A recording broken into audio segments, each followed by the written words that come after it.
Hello students, welcome to the lecture. आज के lecture में आप सभी का स्वागत है। तो आज हम अपने नरेशन का पार्ट 3 डिस्कस करेंगे। तो लास्ट दो पार्टों में हमने नरेशन के कॉन्सेप्ट को सीखा। नरेशन क्या होता है, यानी हमारी स्पीचेस क्या होती हैं, डायरेक्ट इनडायरेक्ट क्या स्पीच होती है।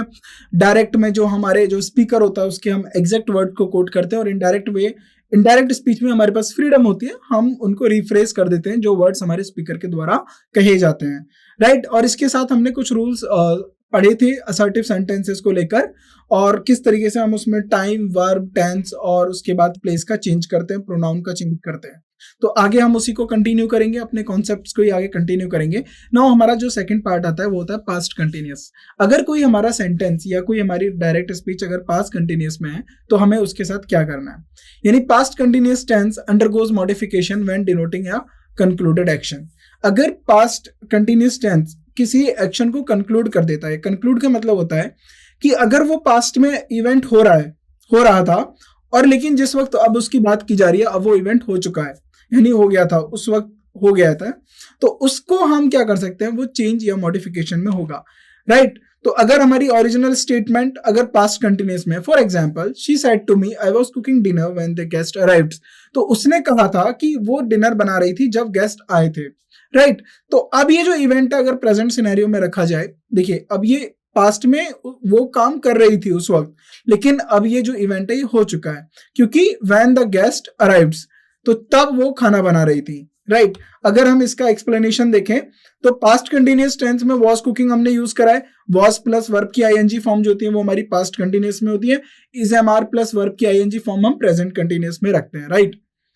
जब ये change when referring to a complete action, तो वॉज कुकिंग को हम तब चेंज करेंगे अगर ये किसी कंप्लीट एक्शन को रेफर करती हैं। तो जब ये किसी कंप्लीट एक्शन को रेफर करेंगी तब हम इसको चेंज करेंगे, इसमें मॉडिफिकेशन लेके आएंगे।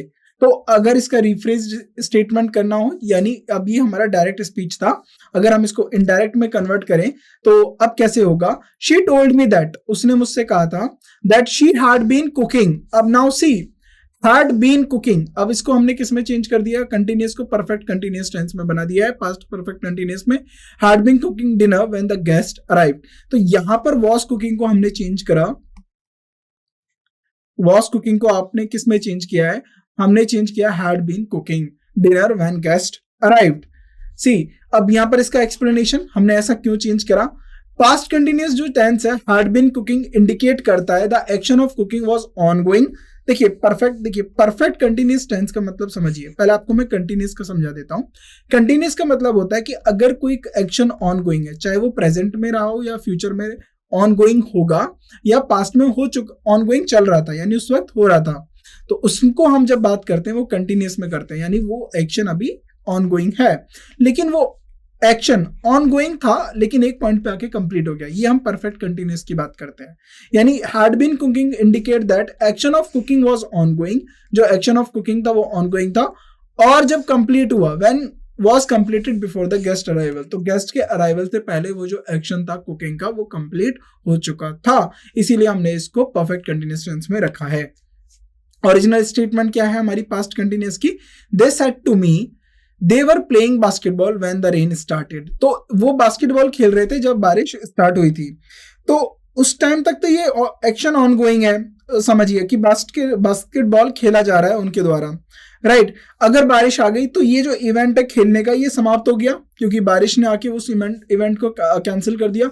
तो अब ये जो इवेंट था खेलने की, जिस घटना के बारे में हम बात कर रहे हैं, ये एक पॉइंट पे आके कंप्लीट हो गई है, तो इसको हम रिफ्रेश कर सकते हैं। The past continuous tense verb playing is changed when the indicating a complete action, तो verb playing को जब हम चेंज कर सकते हैं जब ये किसी इंडिकेटिंग या जो एक्शन है ये हमारा इंडिकेट कर रहा है कि ये कंप्लीट हो चुका है। ये मॉडिफाइड स्टेटमेंट क्या हो जाएगा, they told me that they had been playing basketball when the rain started.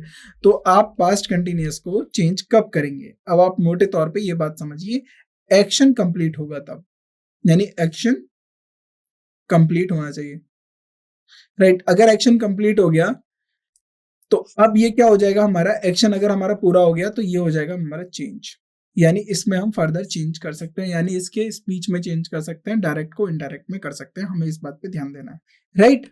Now अब इसका explanation, the past continuous tense had been playing हमने क्यों रखा, क्योंकि suggested that playing activity was ongoing, तो जो बास्केटबॉल खेलने की एक्टिविटी थी वो ऑनगोइंग हो रही थी, लेकिन वो कंक्लूडेड कब हो गई, कब समाप्त हो गया, कब एंड हो गया, जब बारिश शुरू हुई थी। तो आप इसको इमेजिन करिए कि आप अपने दोस्तों के साथ बास्केटबॉल खेल रहे थे कल, और ठीक आपने 4 बजे से 5-6 बजे तक आपको खेलना था, लेकिन 5 बजे ही बारिश हो गई। तो ये जो एक्शन था खेलने का, ये 5 बजे वाले पॉइंट पे आके खत्म हो गया क्योंकि बारिश हो गई थी। तो अब इस सिनेरियो में हम क्या करेंगे, अब हम स्पीच में कन्वर्ट करेंगे, चेंज करेंगे, राइट। तो यहाँ यही समझाने की बात करी गई है। तो the past continuous tense remains unchanged when employed in a time clause. तो जब भी अगर हमारा पास्ट कंटिन्यूअस चेंज जो होगा वो अनचेंज रहेगा जब वो टाइम के एम्प्लॉयड में रहेगा। कैसे, इसको समझिए। देखिए कुछ एग्जांपल लेते हैं पास्ट कंटिन्यूअस की जब वो चेंज नहीं होते हैं, अगर हम टाइम क्लॉज की बात करें, चाहे वो हमारा डायरेक्ट हो या इनडायरेक्ट हो। For example, she said while I was studying, जब मैं पढ़ रही थी द पावर वेंट आउट। तो ये किसकी बात हो रही है, ये यहाँ पर ये टाइम इंडिकेटिंग की बात कर रहे हैं, while the power went out. अब इसमें क्या है, the past continuous was studying is used in a time clause, तो ये टाइम क्लॉज के साथ आपने यूज करा, while I was studying the power went out, right. तो अगर इसका हमें इनडायरेक्ट स्टेटमेंट बताना हो, India the she said that while she was studying, जब वह पढ़ रही थी the power had gone out. तो वॉज जो स्टडिंग है ना, ये जो एक्शन है, ये हमारा कंप्लीशन नहीं हुआ है, राइट। ये कंप्लीशन नहीं हुआ है क्योंकि इसको हमने टाइम के साथ इंडिकेट कर दिया है। टाइम के साथ इसलिए इंडिकेट कर दिया है क्योंकि जब हमने बात करा व्हाइल आई वाज स्टडिंग, जब मैं पढ़ रही थी तो द पावर वेंट आउट, तो जो बिजली है वो चली गई थी, राइट। तो उसकी वजह से यहाँ पर एक्शन को अफेक्ट नहीं किया गया है, राइट। एक और example, as he was walking to the store, जब वो स्टोर की तरफ जा रहा था, it started raining he explained. यानी अब देखिए, या तो एक्शन को कंप्लीट हो जाना था। अब एक्शन कैसे कंप्लीट होता, जब वो बारिश, अगर वो स्टोर तक पहुंच जाता तो एक्शन कंप्लीट हो जाता, लेकिन बारिश पड़ गई। अब वो ये बता रहे हैं कि जब वो स्टोर जा रहा था उस समय बारिश होना शुरू हो गई थी, यानी इट स्टार्टेड रेनिंग, राइट, बारिश हो गई थी। अब बात को समझिए। फॉर एग्जाम्पल, अगर आप अपने घर से स्टोर की तरफ जा रहे हैं, राइट, अब एक्शन में क्या डिस्क्राइब कर रहे हैं कि आप स्टोर के लिए जा रहे थे और बारिश हो गई थी, क्या ये एक्शन कंप्लीट हुआ, नहीं हुआ। चेंज तभी होगा जब एक्शन कंप्लीट होगा। तो यहाँ पर जो पास्ट कंटिन्यूअस टेंस है वो एक पार्ट ऑफ टाइम क्लॉज है, यानी टाइम क्लॉज का है, और टाइम क्या इंडिकेट कर रहा है, इट स्टार्टेड रेनिंग, जब वो जा रहा था तब बारिश हुई थी, राइट। अगर इसका आप इनडायरेक्ट बनाएंगे, he explain that as he was walking to the store there is no change in it had started raining, तो हम इसमें चेंज कर रहे हैं, it had started raining, right. Now was walking in the time clause is unaltered, तो यानी जो हमारा अनऑल्टर्ड का मतलब होता है नो चेंज, तो जो हमारा वॉज वॉकिंग है ये हमारे टाइम क्लॉज के अंदर है, इसके अंदर कोई चेंज नहीं आया है, राइट। तो नेक्स्ट पॉइंट पे आगे बढ़ते हैं हम। The past simple tense remains unchange, तो हमारे पास्ट सिंपल टेंस मतलब किस कैटेगरी में या किस कंडीशन में अनचेंज रहते हैं, when used in a time clause, जब भी उनको किसी टाइम क्लॉज के साथ यूज करा जाए तब वो अनचेंज होंगे, उनको कोई चेंज नहीं किया जाएगा, उसमें कोई बदलाव नहीं होगा। When describing two action that occurred simultaneously, और जब भी दो एक्शन की बात हो रही हो और दोनों एक्शन साइमल्टेनियसली हो रहे हो तो तब उनमें कोई चेंज नहीं होगा। When referring to a historical event, अगर किसी भी हिस्टोरिकल इवेंट, फैक्ट या किसी हिस्टोरिकल पार्ट की बात हो रही हो उसमें कोई बदलाव नहीं किए जाते। एग्जाम्पल के तौर पे टाइम क्लॉज में अगर हम देखें, he said when I arrived she was already there, तो ये बता रहे कि जब वह वहां पर पहुंचा वो वहां पर पहले से ही उपस्थित थी। तो ये एक हमारा टाइम क्लॉज स्टेटमेंट है, क्योंकि वो अपनी प्रेजेंस से दूसरे की वो अपने पहुंचने से दूसरे की प्रेजेंस को बता रहा है। She was already there, he said that when he arrived she was already there, there is no change in it, right. The verb, the tense, time clause इसमें क्या है, आई अराइव्ड, तो जैसे ही वो पहुंचा, आई arrived, does not change when converting the form direct से indirect में हम टाइम क्लॉज जो वर्ब है हमारी आई अराइव्ड उसमें कोई चेंज नहीं होगा। अगर दो साइमल्टेनियसली एक्शन हो रहे हो तब भी कोई चेंज नहीं होगा। For example, while I was reading the phone ragging, तो जब वो पढ़ रहा था तभी फोन बजा, तो दो एक्शन हो रहे हैं, यानी उसके पढ़ने का भी एक्शन के बारे में बात हो रही है और फोन की रिंग की भी बात हो रही है। तो she said that while she was reading the phone wrong. तो याद रखिएगा ये तीनों कंडीशन जिसमें चेंज नहीं होता है उसमें चेंज मत करिएगा, right. Both action I was reading the phone rank took place at the same time. तो दोनों एक ही टाइम पे एक्शन राइट हैपनिंग है, दोनों एक ही टाइम पे हो रहे हैं, और इसीलिए इनडायरेक्ट स्पीचेस में भी कोई भी टेंस में कोई भी चेंज नहीं किया जाएगा। अब हिस्टोरिकल फैक्ट क्या है? The guide said in 1492 sorry, in 1492 Columbus discovered America. तो गाइड ने बताया कि 1492 में कोलंबस ने अमेरिका को डिस्कवर्ड किया था। ये फैक्ट है, और ये एक हिस्टोरिकल पास्ट है, और ये एक जनरल फैक्ट है, इवेंट है। तो जो भी इस तरीके की चीजें होती है जो हिस्टोरिकल पास्ट इवेंट को मेंशन करते हैं, इसमें कोई चेंज नहीं होता। The guide said that in 1492 Columbus discovered America. तो हिस्टोरिकल फैक्ट्स हो गया हमारा, यूनिवर्सली एक्सेप्टेड होते हैं, यूनिवर्सल एक्सेप्टेड ट्रूथ हो गए, ये जनरली रिमेन अनचेंज जब भी हम डायरेक्ट से इनडायरेक्ट में स्विच करते हैं। इस बात को आप याद रखेंगे। Now change of the following, will का चेंज कैसे होगा, नीड का चेंज कैसे होगा, कुड का चेंज कैसे होगा, मस्ट का चेंज होगा। तो हर एक को आपको ध्यान देना है, राइट। एग्जाम में अगर आप पूछ लें तो आप इजीली आंसर कर पाए, राइट। सबसे पहले विल का, will become should. Will should कब होगा? When the speaker is asking for advice और मेकिंग अ रिक्वेस्ट। तो जब भी याद रखिएगा विल शुड कब होगा, विल को मैं यहां लिख देता हूं शुड, राइट। अब ये दो कंडीशन में है, एडवाइस की कंडीशन में, जब कोई स्पीकर एडवाइस सीकिंग एडवाइस यानी एडवाइस मांग रहा हो, या फिर रिक्वेस्ट कर रहा हो, तब आप विल को शुड में चेंज करेंगे। Example, Tom said to me, Tom ने मुझसे कहा, will I go to the doctor. ये एडवाइस मांग रहा है कि मुझे क्या डॉक्टर के पास जाना चाहिए, right. Tom asked me if he should go to the doctor, right. Will के लिए देखिए कंडीशन है, इसीलिए will I go to the doctor ये क्वेश्चन मार्क की तरह पूछा गया है, तो इसीलिए यहाँ पर भी कंडीशन आएगा if he should go to the doctor. Now need verb के लिए क्या होगा? देखिए नीड वर्ब जो होता है ना, बड़ा ट्रिकी होता है। यहाँ पर ये मेंशन किया हुआ है, need verb can be a bit tricky in English since it can be both men verb और मॉडल ऑक्सिलरी वर्ब। तो दो तरीके से काम करती है, मेन वर्ब की भी तरह काम करेगी और मॉडल ऑक्सिलरी की तरह भी काम करेगी। When converting from direct to indirect, the treatment of need depend on its context. तो जब भी आप इसके कॉन्टेक्स्ट यानी कब ये वर्ब की तरह काम करे, मेन वर्ब की तरह, कब ये मॉडल ऑक्सिलरी की तरह काम करे, हम इसके कॉन्टेक्स्ट को देखेंगे, राइट। अगर need as a main verb काम करती है, नीड अगर एज अ मेन वर्ब काम करती है, तो ये क्या इंडिकेट करेगी? ये नेसेसिटी को इंडिकेट करेगी, जरूरत को इंडिकेट करेगी, रिक्वायरमेंट को इंडिकेट करेगी। यानी he said I need some water, he said that he needed some water. तो ये किसको एक्सप्रेस कर रही है? ये नेसेसिटी को और रिक्वायरमेंट को एक्सप्रेस करेगी जब ये मेन वर्ब की तरह काम करेगी, राइट। तो रूल क्या कहता है? When need is used as a main verb, अगर नीड को हम as a main verb use करें, it typically follows the past tense rule. तो यानी अगर फ्यूचर मतलब प्रेजेंट का है तो वो पास्ट में बदल दिया जाएगा। तो इन दिस केस नीड को हमने क्या करा? नीडेड में चेंज कर दिया, right.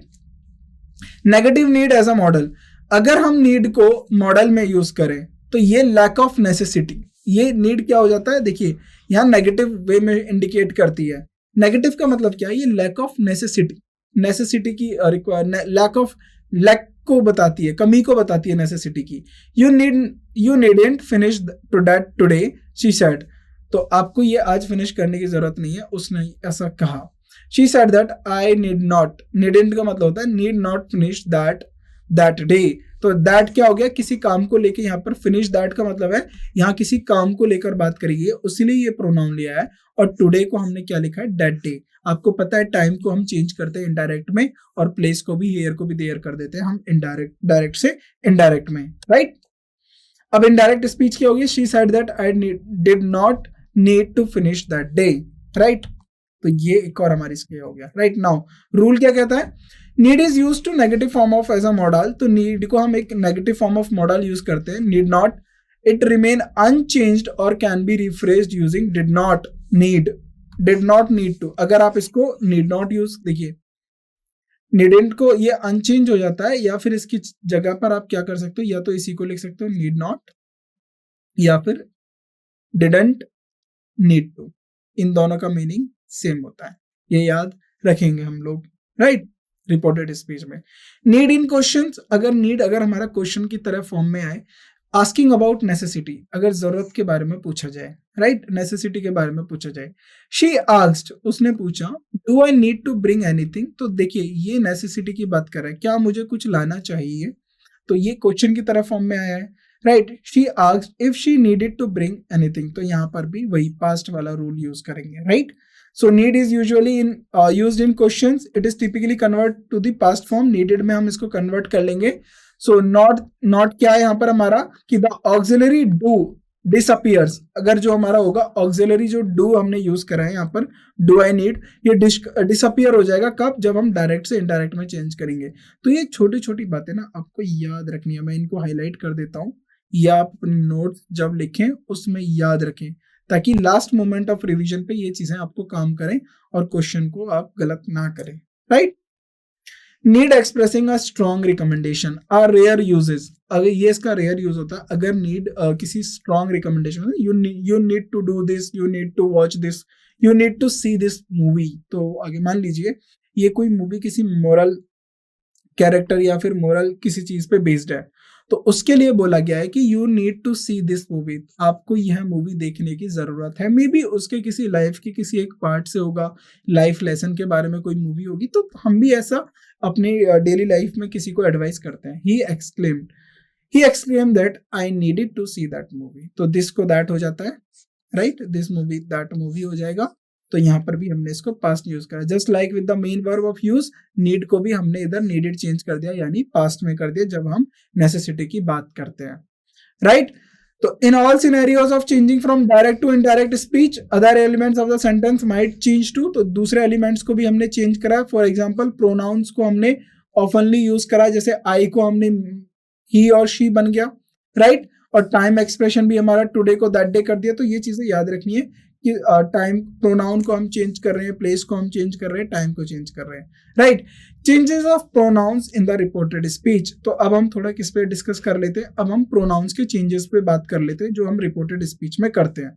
For example, the pronouns in direct speech और always relative to the speaker, तो जो भी हमारा प्रोनाउन डायरेक्ट स्पीच में होता है वो स्पीकर से रिलेट करता है। ये मैंने आपको बताया था, मैंने एक एग्जांपल दिया था कि अगर मान लीजिए राम अपने दोस्त से बात कर रहे हैं, राम राधे से बात कर रहा है सपोज, और भवानी के बारे में बात कर रहा है, राइट।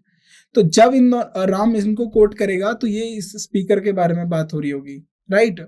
अगर राम इसके बारे में कोट करेगा तो ये थर्ड पर्सन बन जाएगा, देन ये फर्स्ट और सेकंड पर्सन, राइट। तो इस चीज को मैंने लास्ट लेक्चर में एक्सप्लेन करा, आप उसको अच्छे से समझिए उस कॉन्सेप्ट को, right. The pronouns in direct speech are always relative to the speaker, जो प्रोनाउन होता है हमारे डायरेक्ट स्पीच में वो किसको रिलेट करते हैं, स्पीकर को। But when these statements are reported by someone else, तो यही अगर हम किसी और के द्वारा रिपोर्ट करें, दे प्रोनाउन को हम क्या करना पड़ेगा, हमें चेंज करना पड़ेगा।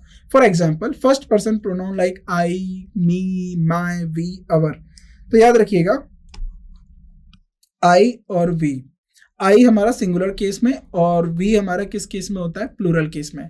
तो ये हमारे फर्स्ट पर्सन होता है, आई का मी बन जाएगा, माई बन जाएगा, माइन बन जाएगा, राइट। वी का क्या बन जाएगा बताइए, वी का अवर बन जाएगा, अस बन जाएगा, right. Indirect speech change according to the subject of the reporting verb, तो ये हमारा चेंज हो जाएगा रिपोर्टिंग वर्ब के सब्जेक्ट के दौरान। For example, she said I am tired, ये शी इसके लिए आया, आई के लिए, राइट। उसने कहा कि वह थकी हुई थी, राइट, थकी हुई है। She said that she was tired, तो ये शी किसके लिए आया, इसी की बात हो रही है, लेकिन अब ये बात कोई और बता रहा है। जब ये बात किसी और को बता रहा है तो ये थर्ड पर्सन हो गया, तो यहाँ पर आई के लिए शी आ गया। See here I become she because the subject of the reporting verb is she, तो इसीलिए सब्जेक्ट जो है रिपोर्टिंग वर्ब का क्या है, शी है, इसलिए आई हमारा शी बन गया, राइट। नाउ सेकंड पर्सन, तो सेकंड पर्सन कौन होता है, हमारा यू होता है, और यू के साथ यू की चीजें हो जाएंगी, योर, योर्स, राइट। तो हमारा क्या होता है, सेकंड पर्सन जब भी बात करते हैं इनडायरेक्ट स्पीच में, वो अपने सब्जेक्ट के अकॉर्डिंग चेंज होता है। For example, he told me you are the winner, तो अब मान लीजिए ही टोल्ड मी, अब मान लीजिए कोई हम नाम ले लेते हैं, समीर हो गया हमारा, राइट। समीर ने राहुल को बोला, राहुल को क्या बोला समीर ने, अब राहुल बता रहा है, राहुल बोल रहा है कि समीर ने मुझसे बोला यू आर द विनर, यानी आई। समीर को तो बोला, तो समीर अगर ये किसको बताएगा, सपोज ये संजय को बताएगा, संजय को बताएगा राहुल, तो राहुल अब संजय को क्या बोलेगा कि समीर ने कहा था, यहाँ पर देखिए यहाँ पर ये बोल रहा है यू आर द विनर, इसके डायरेक्ट कोट कर रहा है, लेकिन अगर इसको रिफ्रेश करेगा तो राहुल बोलेगा संजय से कि समीर ने कहा था कि मैं विनर था, राइट। तो यहाँ पर ये आई बन जाएगा। तो इस बात को समझिए, जब ये दो लोगों के बीच में हो रही है ही टोल्ड मी, ये तो थर्ड पर्सन हो गया, उसके समीर के बारे में बात हो रही है, यू आर द विनर, ये राहुल अब खुद के लिए बोल रहा है। अब ये चीज वो किसी और को बोलेगा, ही told me that I was winner, तो यू का आई हमारा हो गया बिकॉज हमने इसका सब्जेक्ट चेंज कर दिया, राइट। तो you change to I because the object of reporting verb is me. तो यहाँ पर ऑब्जेक्ट देखिए, यहाँ पर कौन था, रिपोर्टिंग वर्ब का me, right. Now she said to her mother will you give me food, उसने अपनी मदर को बोला, she said to her mother will you give me a food, तो उसने अपनी मदर को क्या बोला कि क्या आप मुझे खाना दोगे। तो शी आस्क्ड हर मदर, उसने अपनी मदर से पूछा, इफ यू कौन है यहाँ पर, उसकी मदर की तो बात हो रही है, तो she would give her food, तो यहाँ पर हर किसके लिए बात हो रही है, शी के लिए हो रही है, राइट, उसको खाना दोगे। नाउ थर्ड पर्सन क्या होता है हमारा, ही, शी, इट। अब ही के लिए क्या हो जाएगा, हिज हो जाएगा, हिम हो जाएगा, हर हो जाएगा, हर्स हो जाएगा, इट के लिए इट्स हो जाएगा, दे हो जाएगा, देयर्स हो जाएगा। तो ये जो भी होते हैं ना हमारे, ये सारे हमारे थर्ड पर्सन होते हैं, राइट। दे हमारा प्लूरल के लिए होता है, ही, शी, इट हमारा किसके लिए हो जाएगा, सिंगुलर के लिए हो जाएगा, राइट। नाउ तो ये हमारे क्या होते हैं, द थर्ड पर्सन, ये हमारे अनचेंज होते हैं। For example he said he is my brother, उसने कहा वह मेरा भाई है, he said he is my brother, he said that he was her brother, तो इसमें कोई चेंज नहीं होगा, right. She said, sorry not he, she said he is my brother, उसने कहा कि वह मेरा भाई है, तो she said that he was her brother, क्योंकि बोथ ही और हर यहाँ पर अनचेंज करे गए, क्योंकि ये किसी और पर्सन की बात कर रहे हैं जो हमारे कॉन्टेक्स्ट में नहीं है, यानी फर्स्ट सेकंड थर्ड के बाद अगर ये किसी और पर्सन को इंडिकेट कर रहे हैं, राइट, इसीलिए यहाँ पर कोई चेंज नहीं होगा। तो यहाँ इसी के बारे में एक्सप्लेनेशन दिया हुआ है। For example if someone points to a picture, अगर कोई किसी पिक्चर को पॉइंट करके बोले, right, this is my father, यह मेरे पिताजी हैं, when reporting this it might be more apt to say she said that the man in the picture, अब देखिए अगर रिपोर्टेड वर्ड में क्या हो जाएगा कि जो पिक्चर में आदमी था, the man in the picture was her father, वह उसके पिताजी थे, राइट। तो थोड़ा सा चेंज हो जाता है हमारा रिपोर्टिंग वर्ड में। नाउ रिफ्लेक्सिव प्रोनाउंस क्या होता है, reflexive pronouns are also change, अब myself, herself, himself, तो ये जो भी होते हैं ये हमारे रिफ्लेक्सिव प्रोनाउन की कैटेगरी होती है। Reflexive pronouns also change according to the subject, तो सब्जेक्ट या और object of the reporting verb, तो सब्जेक्ट या रिपोर्टिंग वर्ब के ऑब्जेक्ट की तरह जो भी होता है उनके अकॉर्डिंग हमारे जो रिफ्लेक्सिव प्रोनाउन है वो चेंज होते हैं। For example she said that I hurt myself, तो उसने बोला कि उसने खुद को नुकसान कर लिया या खुद को चोटिल कर लिया। अब इनडायरेक्ट में क्या हो जाएगा, शी, अब यहाँ पर आई को क्यों हो जाएगा शी, क्योंकि इसका सब्जेक्ट शी है। अब माई सेल्फ क्यों हो जाएगा, शी है तो शी के लिए हर सेल्फ आ जाएगा, right. So she said that she hurt herself, तो myself is change to herself because यहाँ पर हमने थर्ड पर्सन की बात करी है स्त्री की, राइट। तो ये बहुत छोटी सी चीजें हैं। Always remember that the aim of these changes is to ensure the reported speech makes a sense, remains clear to the new context. तो ये changes हम क्यों करते हैं, ताकि जो हमारी reported speech है यानी indirect speech है वो एक sense बनाए उस बात से जो हमारे originally direct speech में कही गई है, right? Adverb of time or place as well as demonstrative pronouns are also undergo shift to maintain the context. अब ये भी हमारे change करते हैं। For example, adverb of time, अगर हम एडवर्ब ऑफ टाइम की बात करें, नाउ का किस में बिकम हो जाता है, नाउ का देन में चेंज हो जाता है, right. He said I am doing it now, उसने बोला कि मैं इसे अभी कर रहा हूं, तो ही said that I, like he को क्या चेंज हो जाएगा, ही किस में, आई किस में चेंज हो जाएगा, he was doing it then, right. Today का that day, she said that today is my birthday, she said that, अब यहां पर हो जाएगा she said today is my birthday, she said that that day, today को क्या हम बदल देंगे, that day is was her birthday, right. इसको चेंज करके किस में बदल देंगे, was, that day was her birthday, right. Tomorrow को किस में हम चेंज करते हैं, द नेक्स्ट या फिर फॉलोइंग डे और द डे आफ्टर, उसको बात करते हैं हम। I will come tomorrow, he promised, उसने ऐसा प्रोमिस्ड किया कि वो कल आएगा। He promised that he would, will का किस में चेंज होता है, वुड में। ही वुड कम, अब टुमारो किस में करेंगे, द नेक्स्ट डे, अगले दिन की बात करेंगे, right. Yesterday, the day before और द प्रीवियस डे, तो जो यस्टरडे हम किस में चेंज करते हैं, द डे बिफोर या फिर प्रीवियस डे में। आई सॉ हिम यस्टरडे, मैंने उससे कल देखा था। शी रिमार्क्ड, उसने ऐसा रिमार्क किया। She remarked that she had seen, saw को किस में चेंज करेंगे, देखिए सिंपल प्रेजेंट को हमने किस में कर दिया, सिंपल पास्ट को हमने चेंज कर दिया पास्ट परफेक्ट में। Had seen him the day before, right, yesterday की बात हो रही है, राइट। टू नाइट का किस में चेंज हो जाएगा, दैट नाइट में। We will meet tonight, they confirmed, उन्होंने कन्फर्म करा कि वो मिलेंगे, राइट, टू नाइट मिलेंगे, राइट, आज रात मिलेंगे। They confirmed that they would meet, will को किस में जाएगा, they would meet that night, right. Ago का before, I visited the museum 2 days ago, he mentioned that he had visited, simple past को हमने पास्ट परफेक्ट में change करा। he had visited the museum 2 days before। Adverb of place, adverb of place को हम कैसे change करेंगे, here को there में चेंजेंगे। I live here, she said that she lived there. This, अगर ये दिस हमारा किसको, अगर किसी प्लेस को रेफर करता हो तो हम दैट यूज करेंगे। This is my home, he declared that was his home, इसको हमने क्या कर दिया, इसको वॉज में चेंज कर दिया, राइट। डेमोस्ट्रेटिव में दिस इज माई पेन, तो यहाँ पर ये एज अ प्रोनाउन यूज हो रहा है, राइट, डेमोस्ट्रेटिव प्रोनाउन है, ये सिंगुलर के लिए यूज होगा तो दैट।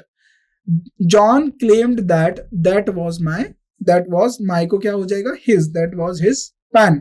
अगर दीज को डेमोस्ट्रेटिव में यहाँ पर भी ये प्लूरल की तरह यूज हो रहा है, सॉरी प्रोनाउन की तरह यूज हो रहा है, तो इसको हम दोज में कन्वर्ट कर देंगे।